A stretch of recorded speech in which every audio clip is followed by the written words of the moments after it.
And so you can like.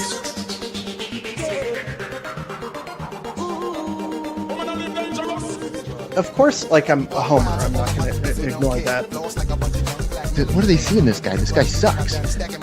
Prepare yourself for the Raptors Report podcast with your hosts, Julian and Steve.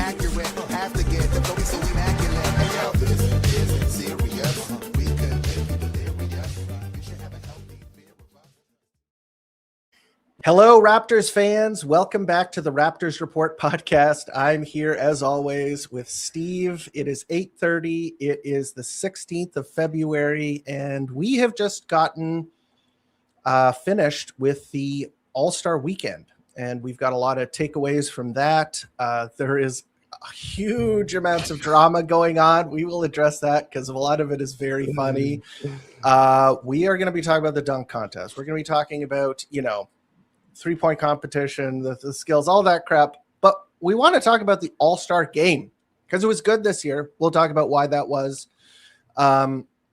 We also are going to be talking about some of the rumors that are coming out of the league office surrounding tanking, because we did talk about that a little bit in the past. I believe it was last episode, but we will be getting back into it because, a lot to be said about that. Excuse me. My goodness. Also, we'll be talking about getting back into the swing of it because, with the All-Star break finished, there are games on the schedule. We'll be talking about the Toronto Raptors second half push, all that good stuff. Great episode for you guys today. Thank you for coming back. If it's, if you're a returning listener or if it's your first time, we are going to be breaking down the news of the day, NBA news of the day from a Raptors perspective. Steve, how you doing? I'm great. I mean, that was better than expected of an All-Star weekend, I would say. But it always kind of is that when you have like a player involved, some stake involved, at least there's something to care about. But definitely a lot more fun than, everybody kind of get worked up about it that like, oh, this is going to suck. This is going to suck. And I think many people were very surprised, like delightfully surprised about what the product was.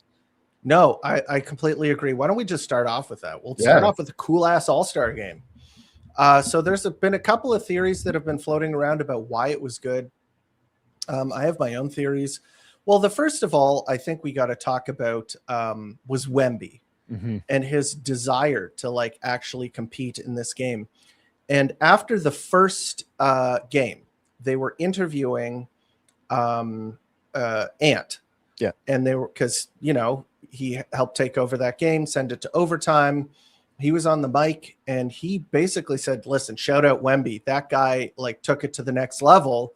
And we all kind of knocked us on our ass. And we had to actually go out there and compete in order to not get embarrassed. And that is, if you're starting with that game one, then the subsequent games, because the game after that was the All-Stars the Stripes versus the Stars. That game was sick too. Yeah. Then the world, they were all good except for the last game when I think the old guys, they're tired. the Stripes team got tired out because he saw LeBron on the bench and he said, F you, Wemby. He's like, this is supposed to be a vacation for me. What are you doing here? Why are you making this harder than it needs to be? Yeah. But hey, thankfully he did. I thought it was been awesome. Yeah, I mean, my takeaway before the game started, I was like, if Anthony Edwards cares, the Stars can win this. Because if he actually tunes in, why don't I try to go for the MVP? Why don't I try to whoop some of these guys' asses? There'll be a game out of it. And Wemby came out there wanting to win. You saw, obviously, we got to shout out Scotty on the game winner. That was, oh yes, of course, that was awesome. He didn't know it was the game winner. Didn't know it was the game winner. Well, because it went from the timed to the point score in the overtime. So, I mean, I don't blame him for not knowing that it was. I probably let's blame the coach for not telling him. But he was super surprised. That was so awesome. It was, and he set the tone as well with his defense, as did Cade. Cade Cunningham was coming up with some rim protection blocks. That was awesome. It seemed like all the young guys really, really cared. And you saw Wemby's face after Scotty hit that rim. He was legitimately pissed. And I don't remember that happening for forever in the All-Star game, people caring that much. So yeah, that was great. And it's honestly really great to see that going forward, these guys might continue bringing that, right? No doubt about it. I mean, if they keep the world format, Wemby's going to Yeah. continue having that fire lit under him. I think the format was good in that I think breaking it down into smaller teams and running it kind of as a tourney, it gave it like, that was theorized and everybody postulated like, well, maybe it'll do this, but people were just like, these guys just don't care. Yeah. But at the end of the day, you add a little bit more competition than is usually there. Yeah. And they do care a little bit more. And it turns out that just caring like a little bit more makes it more fun. And it doesn't have to be peak hoops. It doesn't have to be playoff basketball. But the thing is that you're watching the best players in the entire world. So they can be at 60% strength and still be pretty amazing. Yeah. And somebody called it basically saying it's almost like each game was a fourth quarter. And as they set it up as just a 12-minute game, that was pretty much idea. That worked very well. And I think even in the last game, what was clear was that the young guys were out there to whoop some ass and to try to prove to these older guys that like it's their league now. It's our league now, exactly, right? And Kawhi was just tired at that point, and he wasn't ready to carry the torch any longer. He already put his statement with a ridiculous 31 points in 12 minutes. That was one of the most insane things I've ever seen on a basketball court, where he just went nuclear. Just hit what I must have been 5 threes in a row or something like that. Then he stole the ball and dunked it, and just he was looking like prime T1000 or with T800. They always like he's more robotic than T1000, so he's more like the Arnold version of the Terminator. But he looked unbelievable. And then the Stars versus the World game was also really, really, really good. Oh wait, no, that's the one we were talking about. I'm talking about the World versus the Stars versus Stripes. Yeah, exactly. That one was really good too, where the Stripes came out on top because of two like buzzer beating shots. The one by Ant to put the Stars up, followed by the game winner by De'Aaron Fox. That was awesome. It was cool for him. The latest addition to the team. Like he was almost not at the All-Star weekend, and then he hits the game winning shot. That's pretty cool. Yeah. The only unfortunate thing was just like you have Wemby on the World team, like really trying hard, and some other guys on the World team were trying hard too. Like it wasn't just him, but the people who like the KD bomb, which we will get into, has him calling out Nikola Jokic and what's his name, Luka, for not trying, and they really just did not care. They were probably I don't know, dreaming of horses and cigarettes or something on the sideline, but they did not play in the fourth quarter. As the game went on, they just put on players who actually wanted to play hard. So that was kind of disappointing. But other than that, I thought it was a really, really good All-Star game. So and and I think if Shea had been there, if Giannis had been there, I think the World team obviously would have put up a bigger fight and probably would have tried a little bit harder because like Luka and Jokic did not care. They haven't cared at almost any All-Star game they've been to. They just kind of goof around. That's how they want to do it. But the fans want to see something else. The fans want to see it a bit more competitive. So it's fine that they at least got out of the way, right? At that point, it's better than like staying on the court and, goofing around too much and trying to hit full court shots or something, right? So, at least there was that. We were going to talk. Okay. So there were two things. There were 2 points. Why don't we condense them down to one? I'll just keep it here with the meh dunk contest. So the dunk contest, I wouldn't say it was bad. I think Carter Bryant had some cool dunks. I think that they underrated that one. The first dunk I think he did, where he did like a 360 windmill. I was like, 45, and then they gave like an almost identical score to Jackson Hayes. Jackson Hayes, if that was a bit, like I know it's not, because I don't think he's very bright, but like If it was a bit, that Yeah. would be the funniest thing. Going to the dunk competition and doing a vanilla ass dunk in the dunk competition is so funny. Yeah. That would be such a funny bit or routine to do. I would respect it. Yeah. It would be, but sadly, it's just like once they get into the territory too, where they're like, "Oh, I don't think my dunk is gonna work. I don't think whatever." Or I have yet to see a really good like free throw line dunk because the guys mess up the timing all the time on their footsteps, and then they end up just like doing And a it's pretty been regular done. dunk. It's been done 100 times where the guy, it's never a full free throw line dunk. Yeah. Where the guy takes off from beyond the free throw line. I don't think I've seen that. It's always like a foot on the line, but that's been done so many times. Nobody cares. That is not what people want to see. And I think with the success of the cool ass all-star game, they got to rejigger the format. They got to figure out some new gimmick to do where they plan it out. Like the all-star game was planned out, and it's like break it into 4 separate games, but with 12 minutes. That added some urgency and some fun. Yeah. Breaking it into different teams, that juiced it up a little bit more. And the result was we got the best all-star game in a long time. Yeah. They got to do something like that for the dunk contest. They got to do something like that for the 3-point contest. Yeah.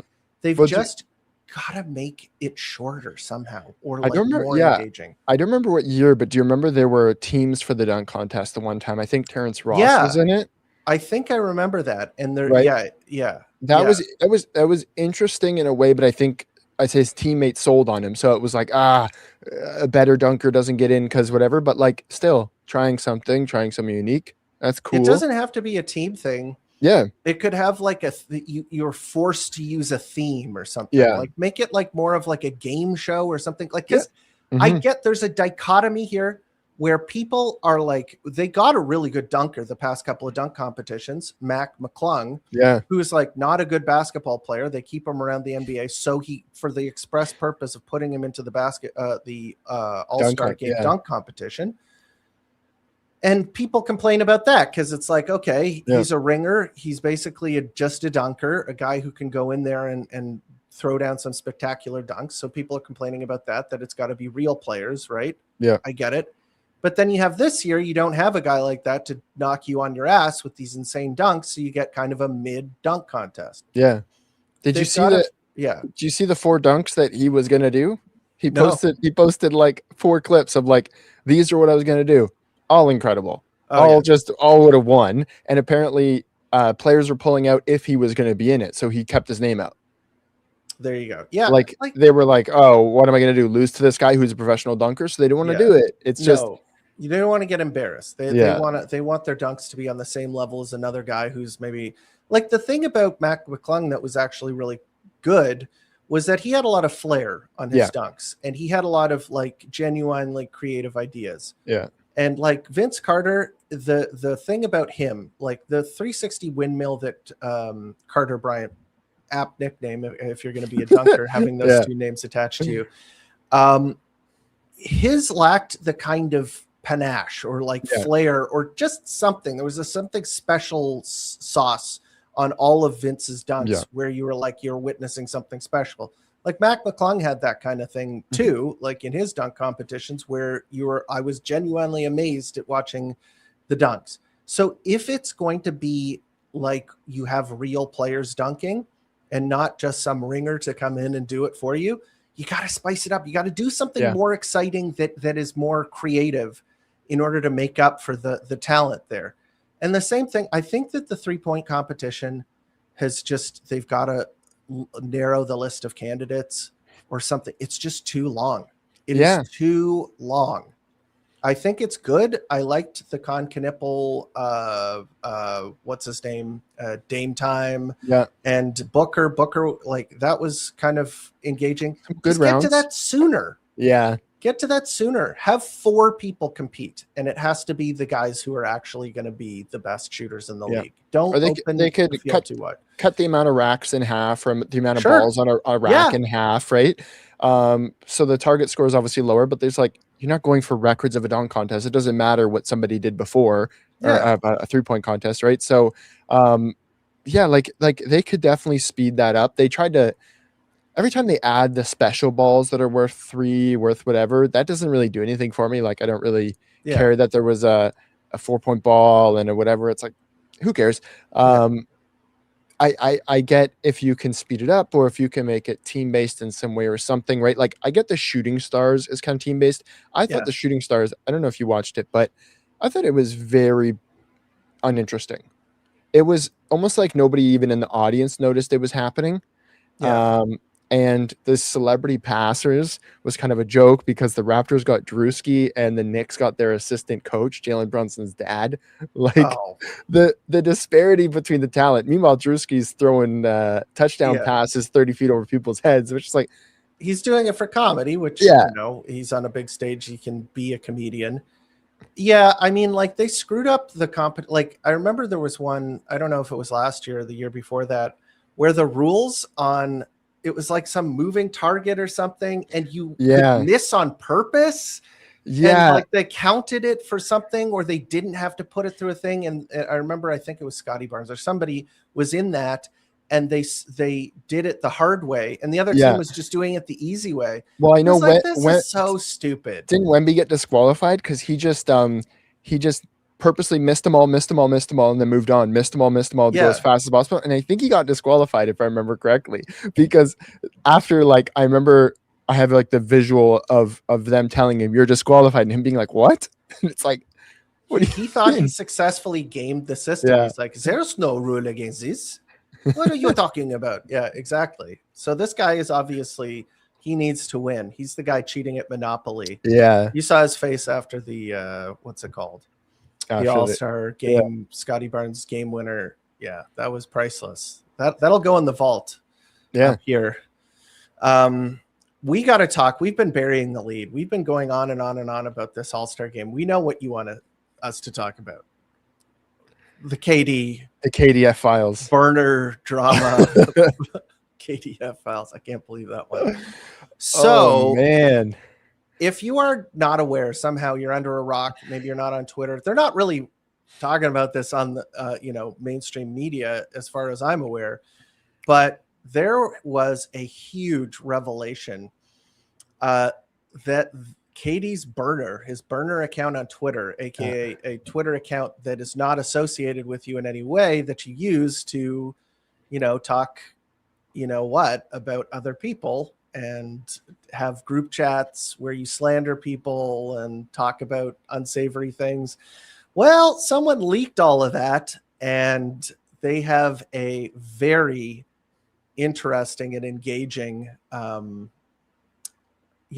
record, this account. I don't want to say it's KD because it's yet to be proven, but it's pretty convincing. There's breadcrumbs. There's a lot that's there, and he's been widely suspected of having a burner for time because he's very online, first of all, and he talks enough trash as it is, and then like people have suspected. Like I saw, if you're familiar with the account, free like Burning Hot Takes or whatever it is, like some kind of historical, like they recognize when somebody called something super early.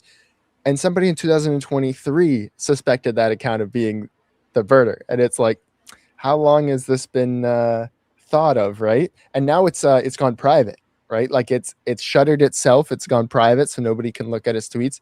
That is a red flag as well. Yeah, and well, like here's the thing, is that if you are thinking, there's one thing that I can say against it, and then there's one reason why I think it's real.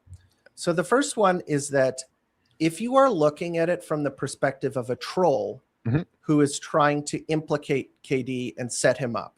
Yeah. A lot of the circumstantial evidence surrounding it, so use of pictures that he was using, the dates, like leaving maybe breadcrumbs for other people to find, or you to find and then point out as the troll, you can do kind of stuff like that to make it seem like somebody else is a person of interest, right? You set up the account, you frame them, and put all this effort into making it look like that. That's a possibility. He is an international athlete who's pissed off a lot of people. So, there's a modus operandi there that a person could try and set him up for slander like this. Yeah.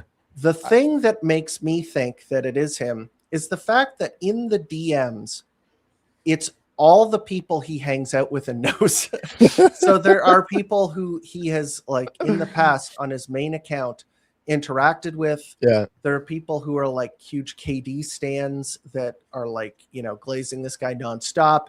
There are people coming out and saying, like, this is the burner that was used in the net space. That was like, there was a whatchamacallit, a mutual what's that called? DM Like a group chat. Yeah. There we go. There was a group chat for the Nets, and this is the account that was there for that one, et cetera, et cetera. I think it's him. Yeah. And I think that the fact that nobody has come out and immediately denied this and is just kind of waiting for it to blow over. He hasn't tweeted since. He was on his phone. Every picture of him from the All-Star game, he's on like his him phone. sweating bullets, just So like funny. looking like doom scrolling on his phone. Like, oh my God, he was in between. First of all, he made fun of Shams for being on his phone during the Celebrity All-Star game. Meanwhile, there are like 15 clips of him like just like nervously scrolling Twitter, and like he looks like a ghost when he's standing next to LeBron. LeBron's like, and he's standing next to KD, and KD's like, as the weight of his previous actions are closing in on him. Like, I know. Are you familiar with that video of that I guess like Mexican singer or something, and he basically gets a note while he's performing that's like a threat from the cartel or something, basically saying that like it's over for him, and he like reads it like, oh, and just keeps going. And somebody compared that to the death note. There's the Mexican singer there. Exactly, and that's exactly what he looked like all All-Star weekend. Like, it's and the things he said, if this is him, the things he said are beyond the pale, honestly. Like bad for his teammates. Let's get into that. Somebody has compiled a bitter Suns fan. The KD files. Kudos to you. Okay, posed. So let me just share the screen really quickly here. This is on your Twitter account. So, all right, the KD files, the full thread. So there's some stuff, like I have it on one screen, and then I'll show you the other one. So here we go. This is apologies to our, people who are sensitive. There are some swears in here. I can't trust Jabari, so his teammate Jabari Smith Jr., to make an effing shot or get a stop. I just don't give him a tech free throw, to be honest. And then he's low-key arslered. So there you go. He does not have hold a high opinion of Jabari Smith Jr. And he's been pretty good for them. I'm not exactly anyway. Oh yeah, and here he is complaining about having to defer to Alperen Şengün. Shades of when what's his name? Scottie Pippen got mad that the coach drew up a play for Tony Kukoc. So coach called that play pass to Alpi LOL, Alperen Şengün, of course. I'm going to turn the ball over with this, ass team. I D8 GAF.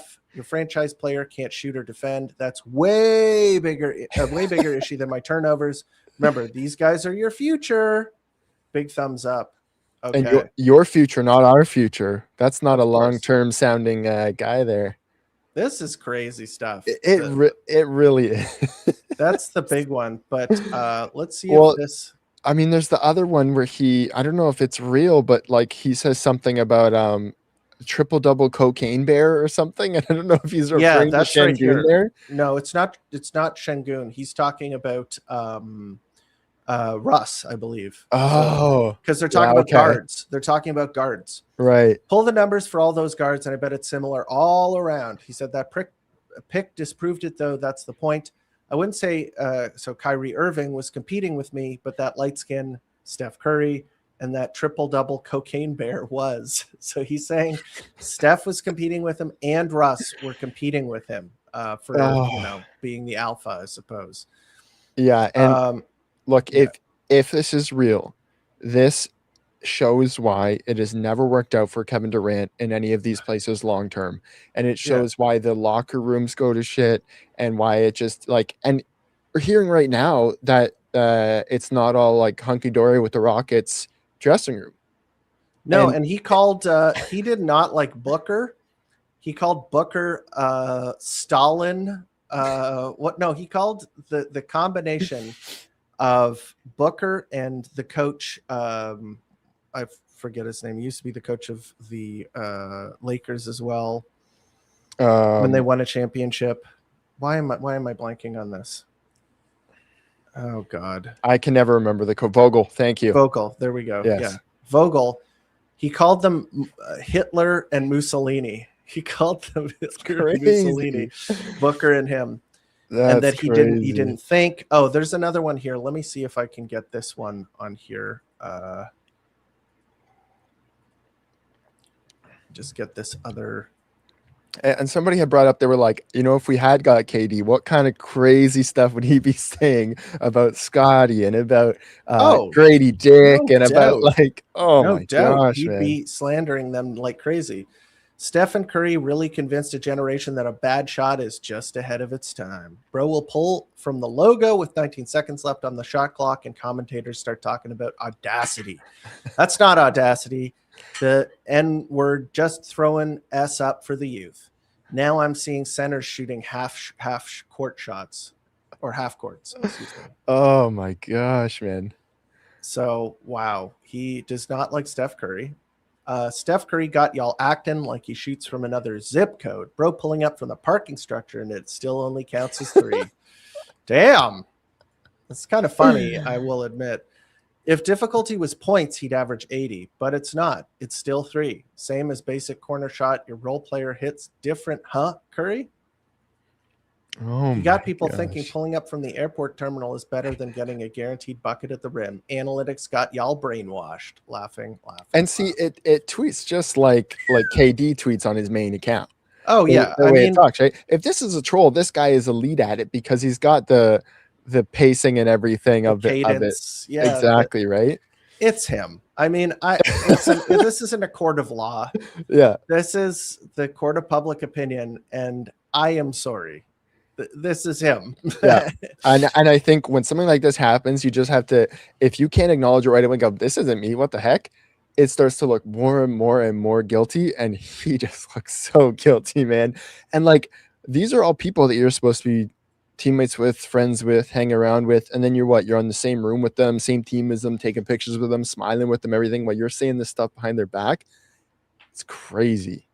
Yeah, I mean, that really goes to show kind of the rift between him and because he was seen as the victimized party in the whole Golden State drama situation there, because Draymond Draymond is very easy to blame, right?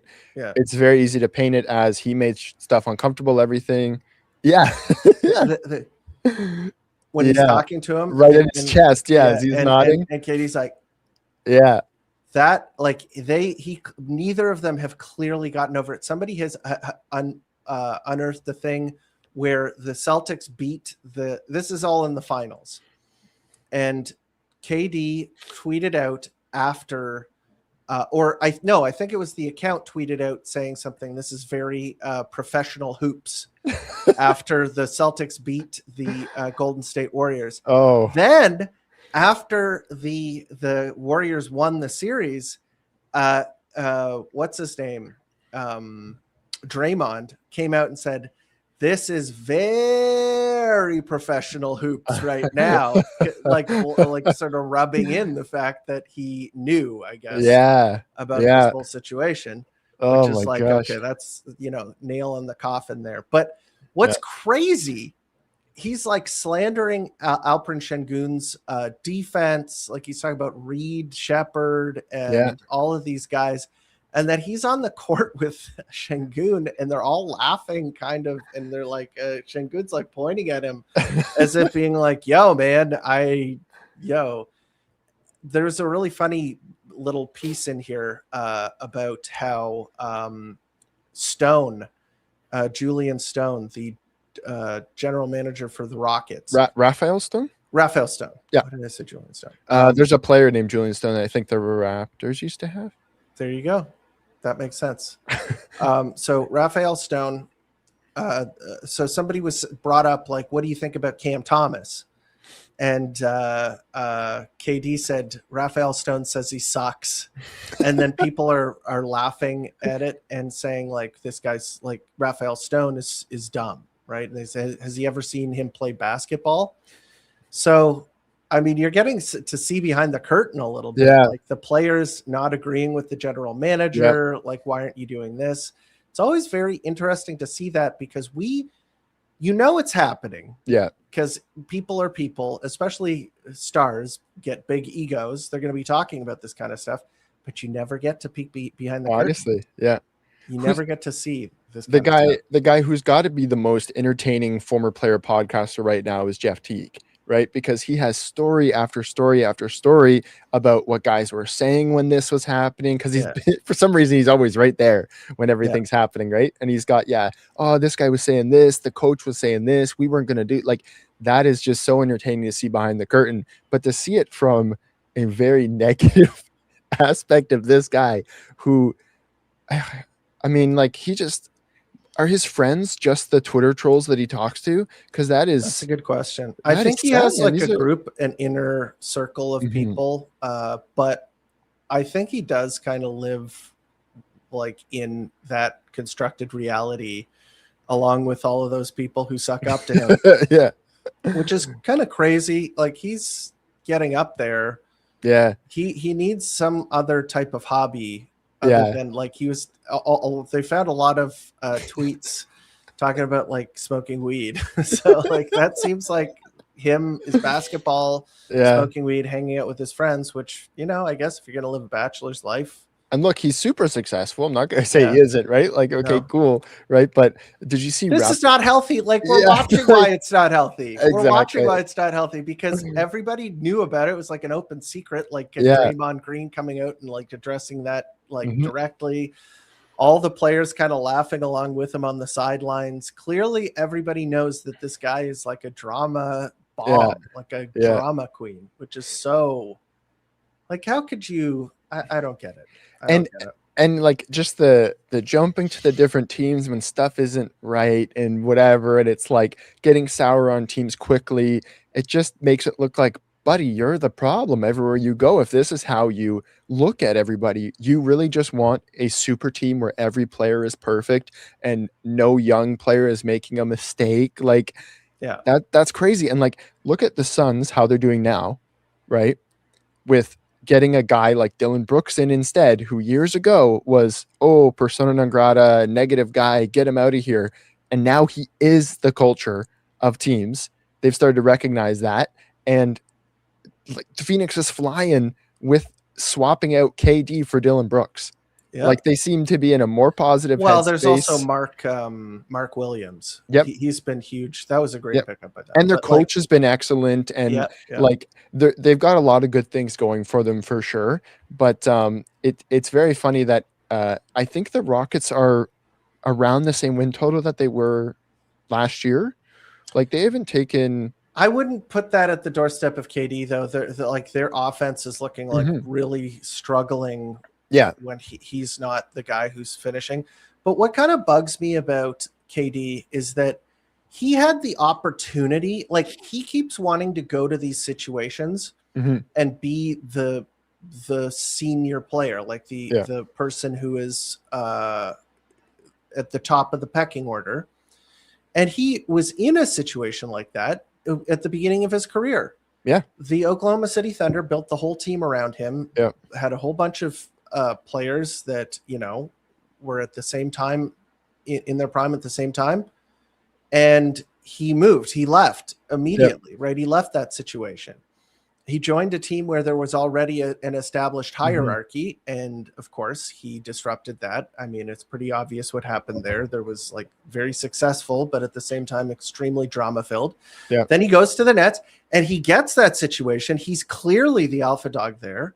Yeah. And then, things don't work out there. He goes to the Suns. That's Booker's team, right? There's an established pecking order there. He grates against that system. He's pissed about, the fans being loyal to Booker and not to him. He gripes about that in the burner chat. Then he goes to the Rockets. The reason he went to the Rockets is because they were the young up and coming team that was going to make noise in the Western Conference. he's going to a situation that is already successful. Yeah. And he wants to be the guy who is the undisputed alpha. Yeah. It's just like, I think in those situations, just a dash of humility would have made things work way better. For sure. And that's not to slander him as a player, because he is clearly a top 10 of all time player. Yeah. He's clearly arguably the best scorer of all time. He can score in almost every single way. One of the most lethal, clutch, amazing players, and a good defender too. This is like, he had to, the flaw to his game was that he was never like a great, playmaker. But I'm kind of getting off track here. I'm not denigrating his skill, but the fact that he didn't see himself in the moment correctly. Yeah. And the way that he carried himself led him to going to situations that were not ideal. Yeah. And then when they weren't ideal, he felt like he had to leave again. So I feel like in any one of those stops, if he were a little bit more patient and a little bit more humble, then maybe something could have grown around him that would be better for his legacy than what is his current situation, which is right. Like, public opinion of him just continues to slide. Like, they've called him a snake ever since he left for Golden State. I mean, you lose to a team and you go to that team. That is, everyone's going to think that's crazy, right? And like, people were already on LeBron for how he hopped teams and built a super team, but then KD immediately took all that like attention by doing it like, oh, you're joining this team. Wow, okay, right? And like, since like, I don't know if it's teams overselling what they're gonna do with him when they talk to him in the first place, because before you trade for KD, you have to like convince him that you're the team, and because he's got to, agree to the location kind of thing. So maybe they're selling him like, hey, you're the guy, blah, blah, blah, and these guys are going to work around you. And then it's not exactly that when he gets there. I think he doesn't seem to like that the Rockets are prioritizing Şengün as a long-term piece. Maybe he doesn't seem to think much of him as that guy. I think if he was on the Rockets last year when Şengün was having a bit better of a season, he would probably feel slightly different. But Şengün's defense isn't there. He's not that efficient. Şengün has issues like all of those types of players. Like we talked about that guy, him, Sabonis, even Jokic. It is easier to insulate poor defensive guards and wings than it is to insulate a poor defensive center. Yeah. That's just the way it works. But the thing is that like Şengün, he's good enough that it's like, I don't know if he's definitely never going to be on the same level as Jokic. I'm just going to call that right now. He's a really good player. Don't get me wrong. He is good, but he's not going to be as good as Jokic. But the thing is that he can still be a really good player. And I think you can win a championship with him if you build the team correctly around him. Yeah. But there's no nuance here. Like, these guys are like basketball players. If they see a flaw with a player that they feel like is impossible to ignore or a way to slander a guy, they're going to go after that. They're going to talk about that, especially if they feel like that player is their competition in the locker room. He's going to be saying like, especially when it comes to the fans. The fans like Şengün because they drafted him. He's a success story. He was one of the reasons that they have kind of emerged from the muck. Yeah. And that they are a good team now is because Alperen Şengün is way ahead of schedule and is like a really promising young player. So he's upset that the Rockets fans value him over KD and that he is the stranger in the strange land. And he doesn't like that. He feels like he should be the guy that everybody is bowing down to.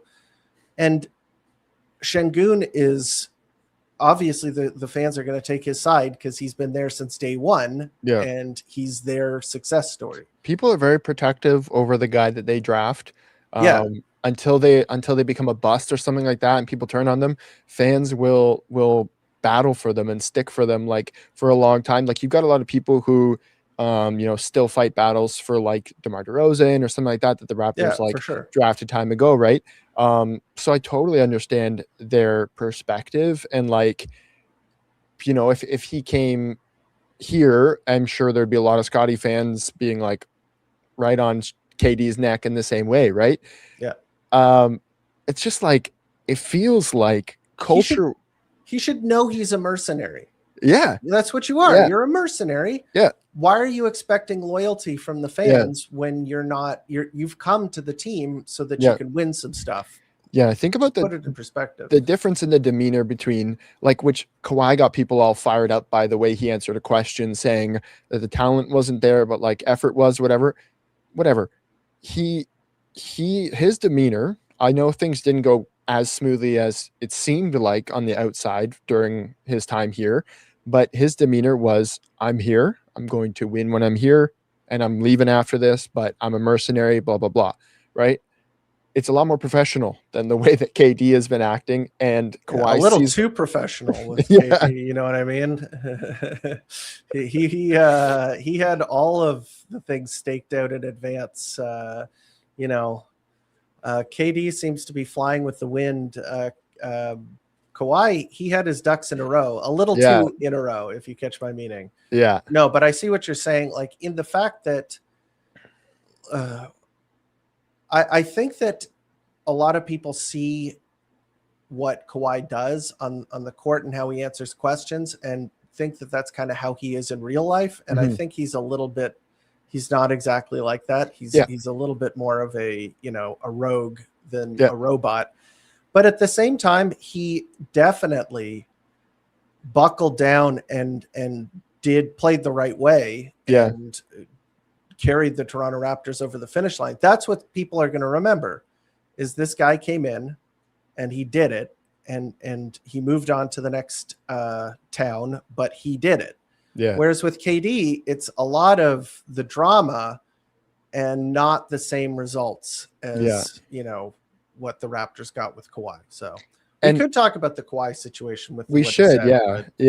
But with KD, if it doesn't, like, if they flame out, if they lose in the first round, people aren't going to, unless Şengün or somebody has a terrible, terrible series, people aren't going to point the fingers at Amin Thompson. They're going to point the fingers at Tari Eason. They're going to point the finger at KD. They're going to say, look, you're the big guy.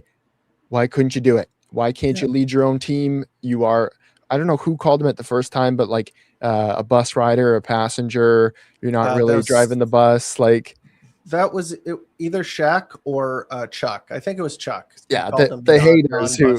Yeah, exactly. Right. Professional haters. Yeah. But like, they're going to point the finger at KD, and for sure there'll be a lot of.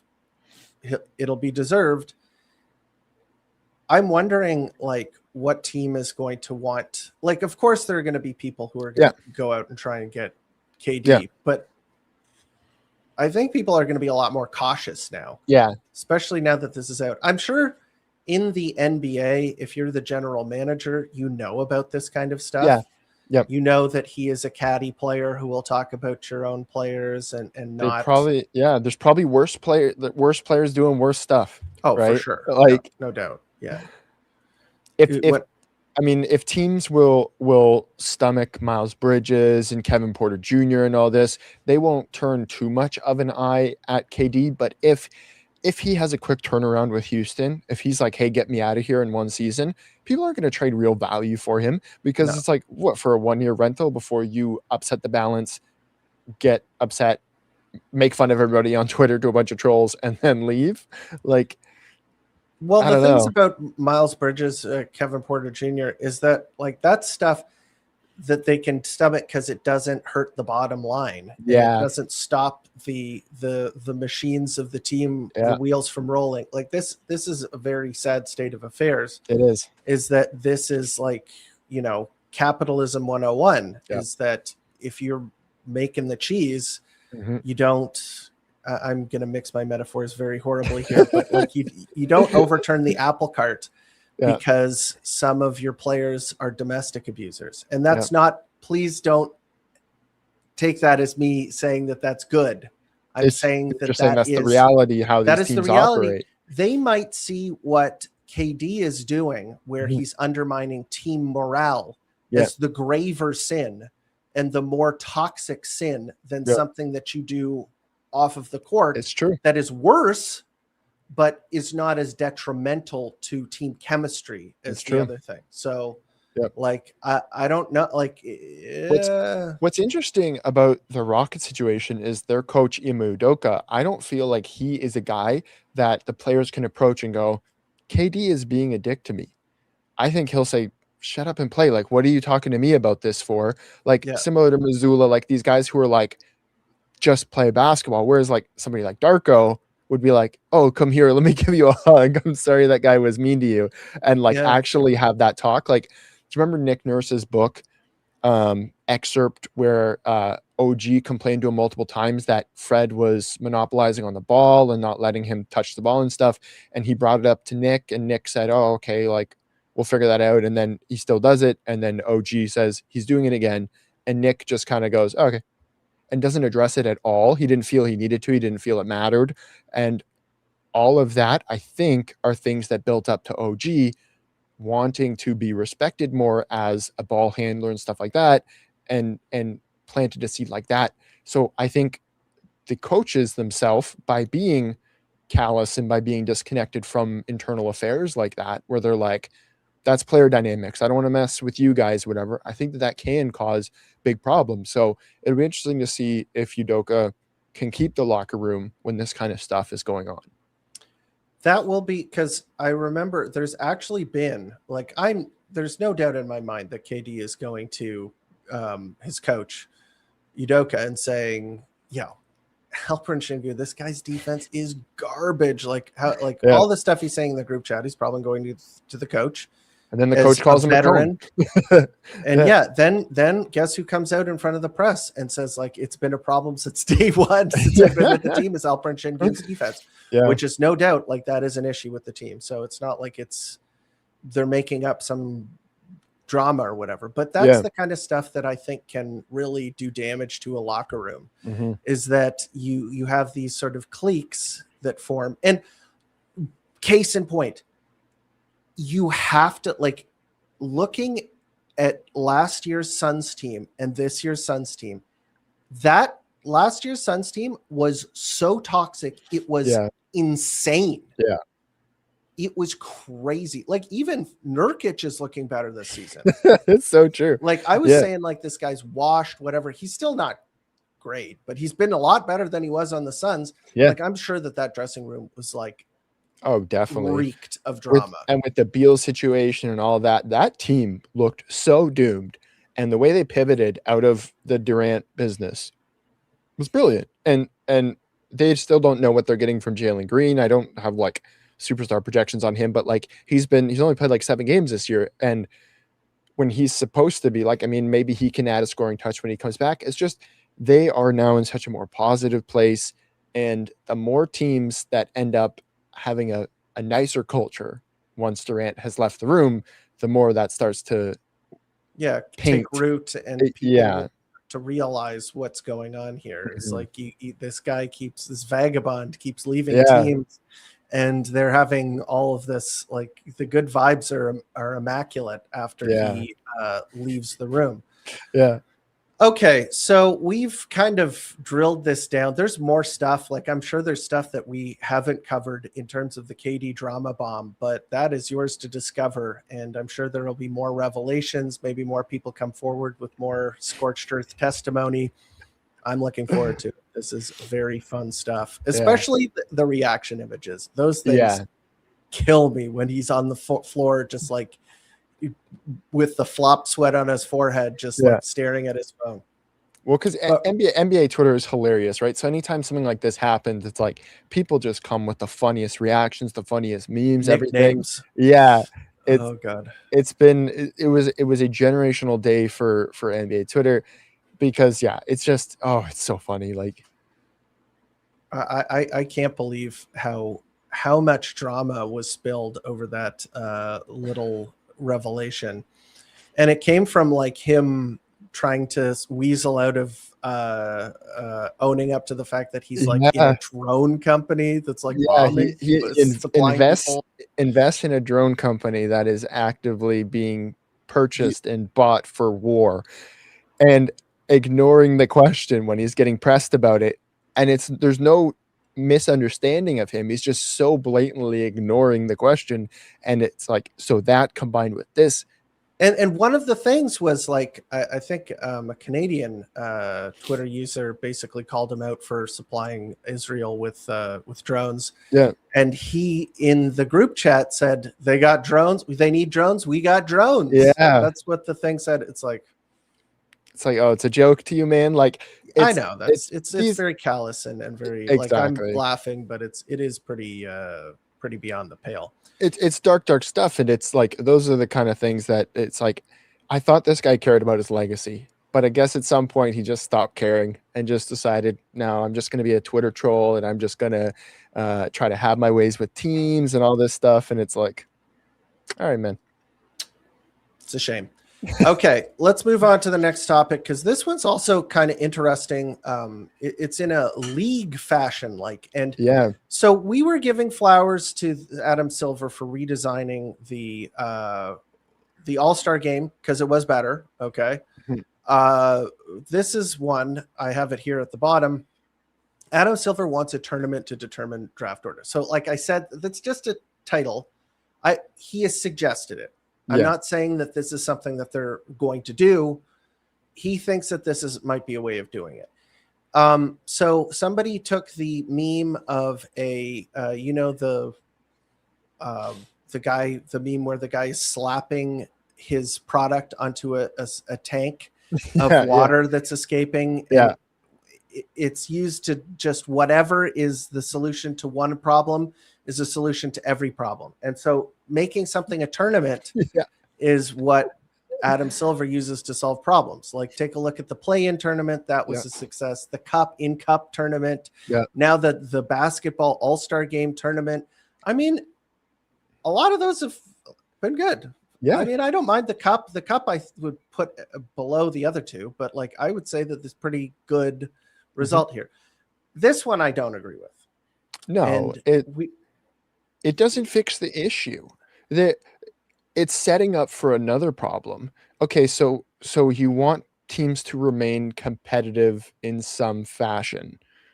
Okay, so a good team can tank to get into it and then win the tournament. Yeah, exactly.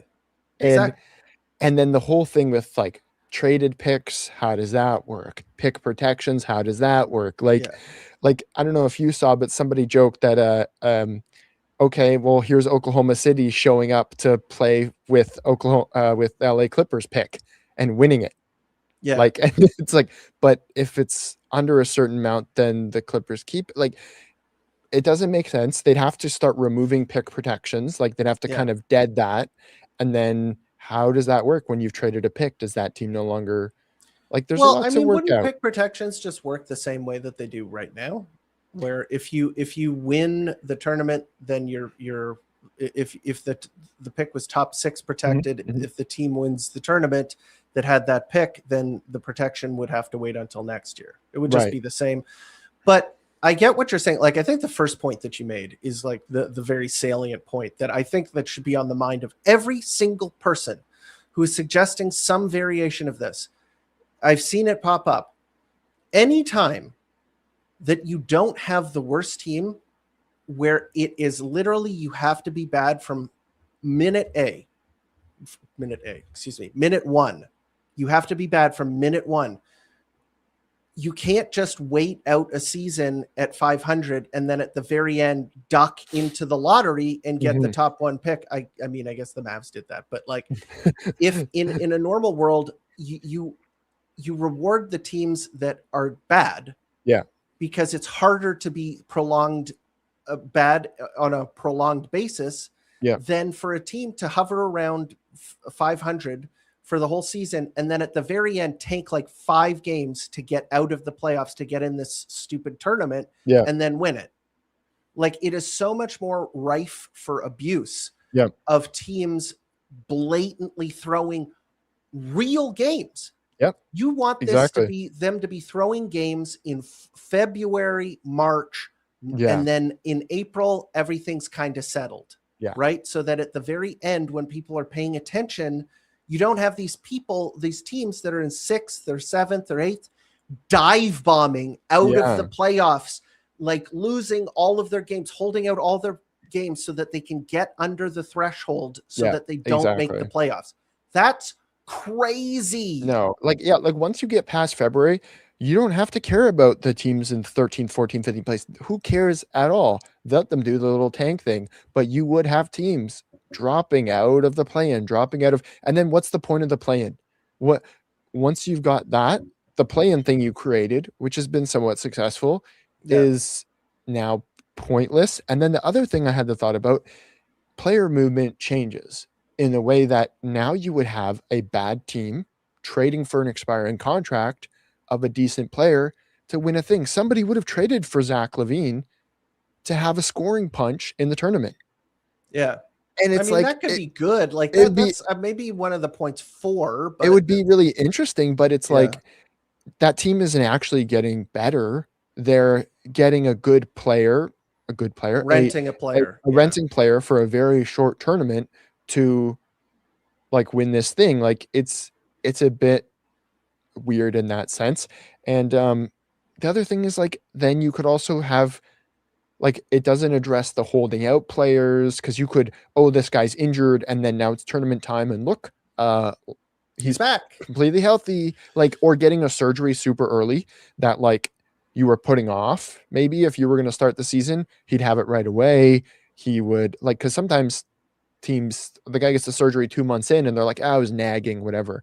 Well, do it at the beginning now, and now you have a chance to compete for the number 1 pick.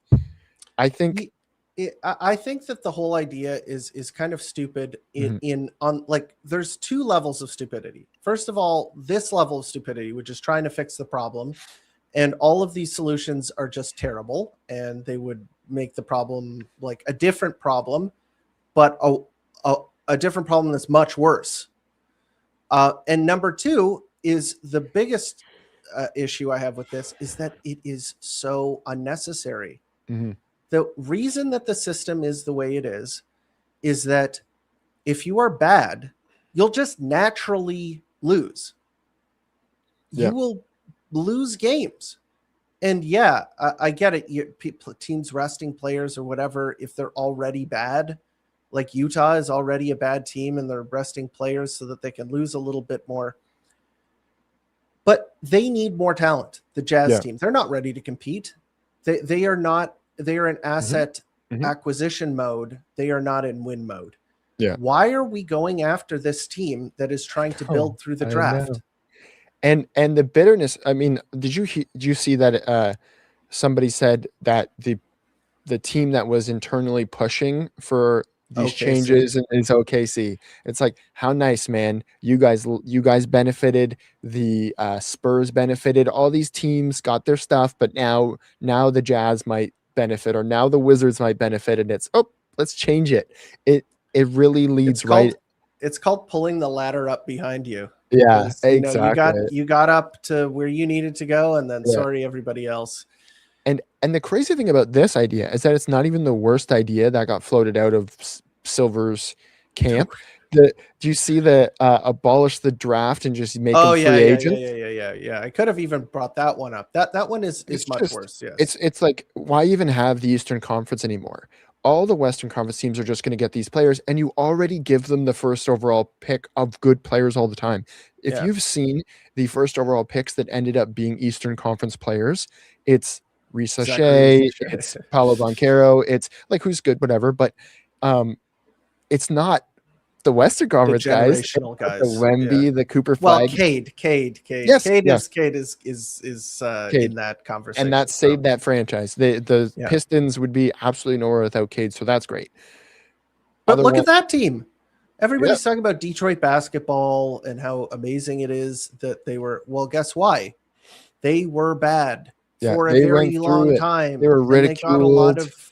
They were the team that was Utah, that everybody was talking about how like horrible they were bad on purpose, blah, blah, blah, blah, blah. They got some competent management in and decided to end the rebuild. But they had enough talent. They had all of the guys that they needed to because they were in this prolonged bad stretch. Just let it happen. Yeah. Oh yeah. Donkey makes a great case. Like, exactly. These young players would be competing for their replacements. Like, sure, man. Yeah. If you play well enough, AJ Devontae will take your minutes next year. Great. And the thing is that like when teams are tanking and are bad, all of these younger guys who, second draft guys who bounced around the league get a second opportunity to play. Yeah. It's not like they don't play anyone in those spots. It's not like, they play down a couple of players when the other players are injured. No, other players are playing in their spot and getting an opportunity. And like, yeah, you could say like none of these guys have a shot, but I mean like Lou Dort, like they found him. Yep. Like a lot of players, like Beef Stew and, like all these kind of role player-ish guys that were around during the rebuild, but were like good enough to stick. Yep. That's stuff that would not have happened if there wasn't a team willing to give those guys minutes. And a lot of the time giving young guys minutes, that equals tanking. Like that is being bad. Or even look at somebody like in the Jazz system, right? Isaiah Collier or the tank commander. Kyle, right? Or Kyle Filipowski, but like they are improving from what they were. And if they would have been buried as a 12th or 14th man of this team that is trying to compete, they wouldn't be where they are today. So I just don't see the problem with letting the team be bad and doing that. If you've got a team very blatantly being an excellent team and sitting all your dudes to try to I think what Dallas did to tank and keep their pick was more egregious than no doubt. How some of their things, like the Sixers, funny enough, their last tank wasn't even exactly a tank just because they got real injuries. They tanked blatantly. Well, they tanked after they got the injuries. Like the injuries were definitely why they were in the position they were in. Yeah. But they leaned into it. Yeah. Which I don't have a problem with, because what's your incentive to try to get 11th? You have to be realistic. Like a team is not going to, what do they say? Show me the incentive and I'll show you the outcome. Exactly. The incentive of this is a generational good player to make your team better. Obviously, if you don't have a chance at going to the playoffs, making any noise, you've got a better chance at improving your team going forward. Just the way it is. And that's going to be the case if you rejigger things and make it so that, a team that wins the mini play, you are creating a different type of incentive that you have to think through. Like you are solving one problem, but then there is another perverse incentive that you did not account for that will appear because every team will want to get that. And the only way that you can eliminate that is by doing the nuclear option, which we discussed why it would be a bad idea. Just eliminate the draft entirely and let them sign anywhere they want to. Well, that would be great. I mean, I would love to see the LA Lakers win every championship from now until the rest of, until the earth stops spinning. But did you see Rich Paul's idea? No. Okay, so this was funny enough, the one that actually made me go, And it was, don't think about the teams, think about the players. And it's you give them a randomized number essentially to each of the top, whatever, 14, 15 players. And it's a flip a card. I don't know if this is exactly how he phrased it, but it's just guess what? You're going fourth, and the team that's in fourth is the Pacers. So AJ Devontae just went fourth to the Pacers. It's like a card of a team. You're making it entirely random, entirely flat odds. But it's not in the same way that it's a lottery and then you choose. It's just bang, here's your player. And I was that's interesting in a way, because nothing is guaranteed. I don't like that, because I think that one of the things that makes a team good is their scouting department. Yeah, it's true. And if you take away the team's ability to scout players, I think that would and there would be, so maybe there's something to this idea, but not in the exact way, because you would put players in bad situations for them too. If your player is Ace Bailey or something, and he gets sent to a team that already has 4 scoring wings or something, that's a bad situation for him. You don't want to Yeah. put a player in that. A team needs a center really badly. They would have taken, the guy who's 7 foot and they get a 6 foot guard. That would suck. So Yeah. I think making some equivalent of flattening the odds, but then 14 teams is almost too big for it, because then you're going to get enough good teams in it, right? So let's just leave it how it is, man. Like, I really don't care Or go enough. back to Esfandiar Baraheni. He suggested just reverting back to having like unflatten the odds, make it so that the teams at the top are more likely to win it, because like everybody's pissed about how the Mavericks leapfrogged, the Atlanta Hawks leapfrogged, the Spurs leapfrogged. Yeah, I kind of agree with them. Get it back to like the unflatten the odds a little bit. Let the bottom of the league tank, and then just don't pay attention to those teams. Yeah. Like, if for there's God's sakes, man. If there's no incentive, go ahead. If you're a fan of those teams, like I didn't mind the tank seasons because you get to see the young players play a little bit. It's an ebb and flow. If you're a real fan of a basketball team, team's not going to be good every single year. You're going to be like, some of the years you're going to be competitive. Some of the years you're going to be rebuilding. Just have that. What is the problem? Yeah. Like, if teams are throwing, but it'll always be the absolute worst teams in the league. If you narrow it down to like the bottom 5 or something having the best odds, just stop paying attention to those teams. If you don't want to see a team getting blown out or losing or playing bad players.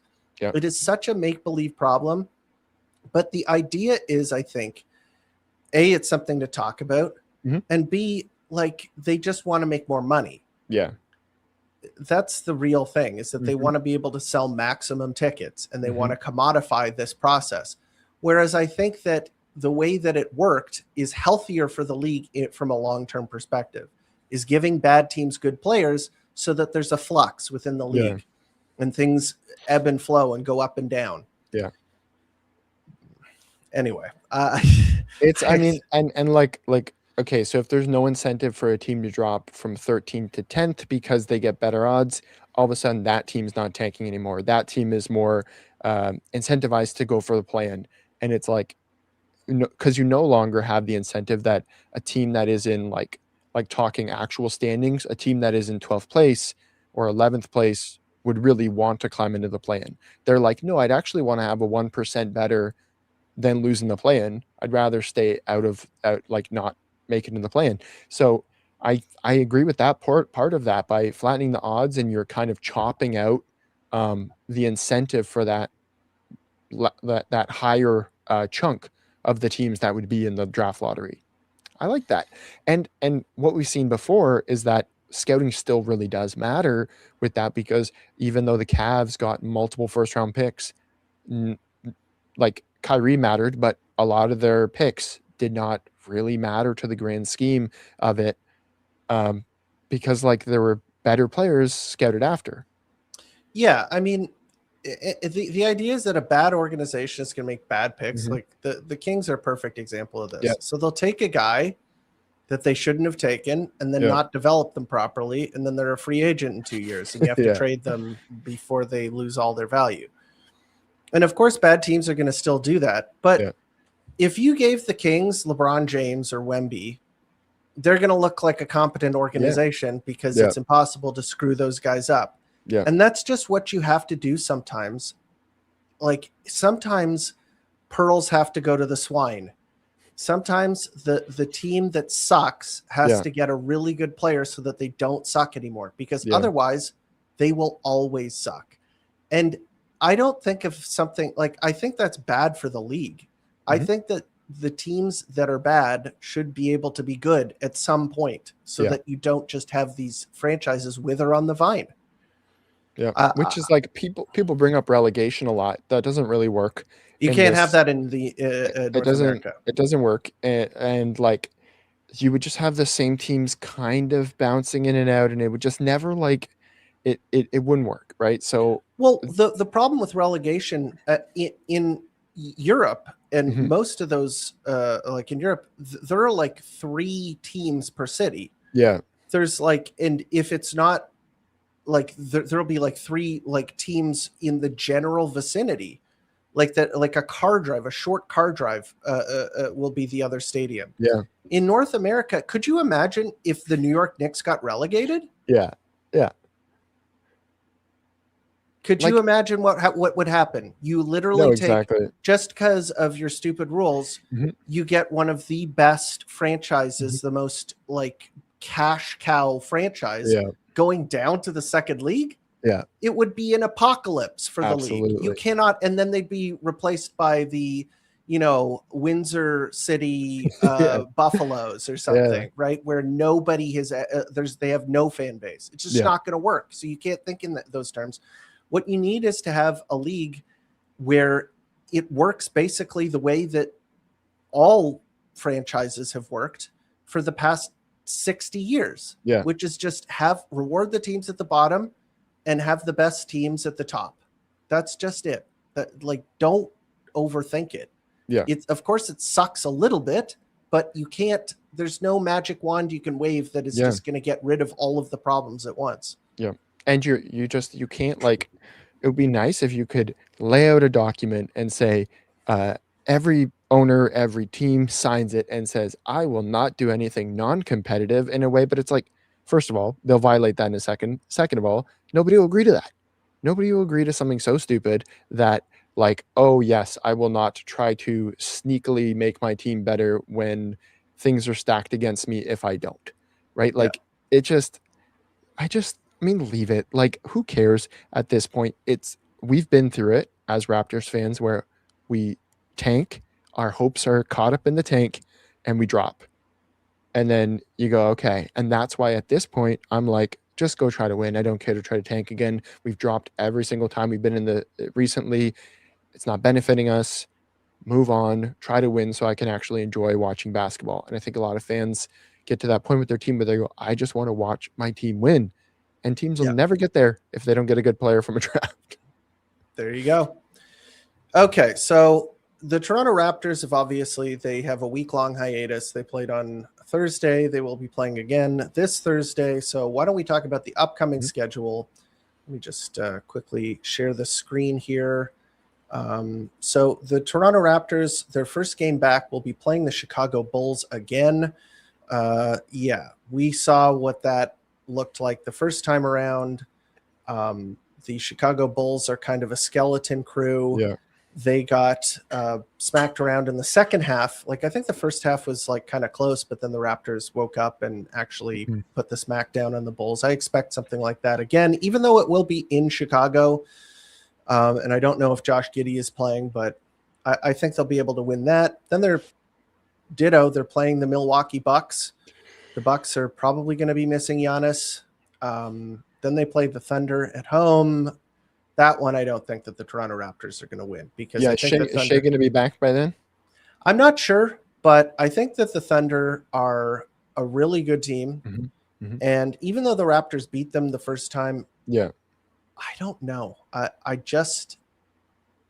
think that maybe they'll take it a bit more seriously and try and beat the Raptors. Yeah. Ditto this. I mean, the Spurs are one of the best teams in the league. We all know this. Scotty Barnes and a bunch of other players, RJ, they love to score inside. And we saw what happens when Victor Wembanyama is on the court. And nobody wants to go in the paint. Now he's out for revenge after Scotty hit that shot over him. That game might be ugly. We'll see. Yeah.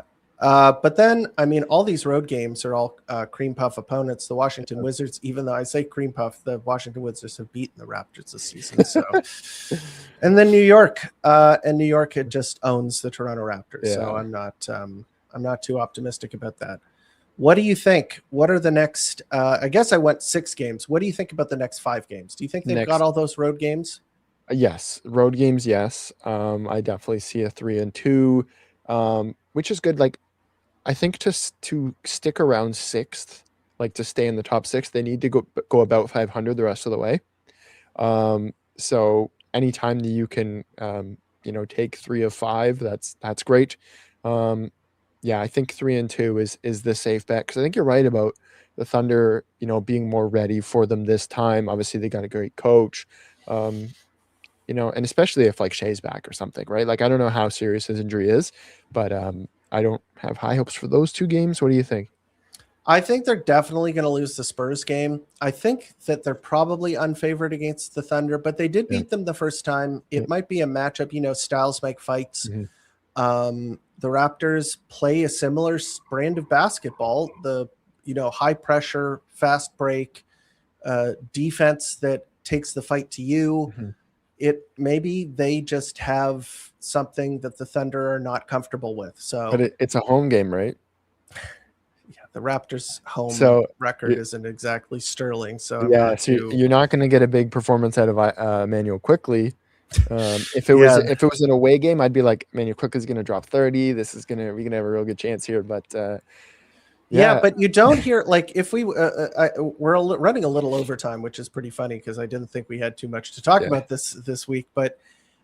You don't hear too many people like really negging Quickly these days because he has played better. Like he has pulled his weight and his 3-point percentage has gone up a little bit. So I'm hoping that this is the new year, new him, Emmanuel Quickly, because I have been, pleasantly surprised with him this new year. So I'm just so hesitant because every time I compliment him, then he doesn't do well. Every time I neg him, he starts playing really well. So obviously I probably have zero impact on it, but he's reading your tweets, man, and he's watching this podcast. He's getting pissed whenever you neg him. Prove me wrong every time.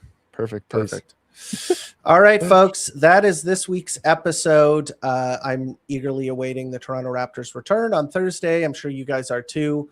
Hopefully we have brought you abreast of all of the situations that are happening, if not on NBA courts, at least what's happening on Twitter. But yeah, this was a fun episode. Hope you guys enjoyed. Please follow Steve, aka Raptors Shack, on Twitter and on YouTube. Watch his videos. Also, join the Discord if you haven't already. There will be a link in the description. As always, thank you for tuning in to Raptors Report, your source for in-depth Raptors content. Cheers.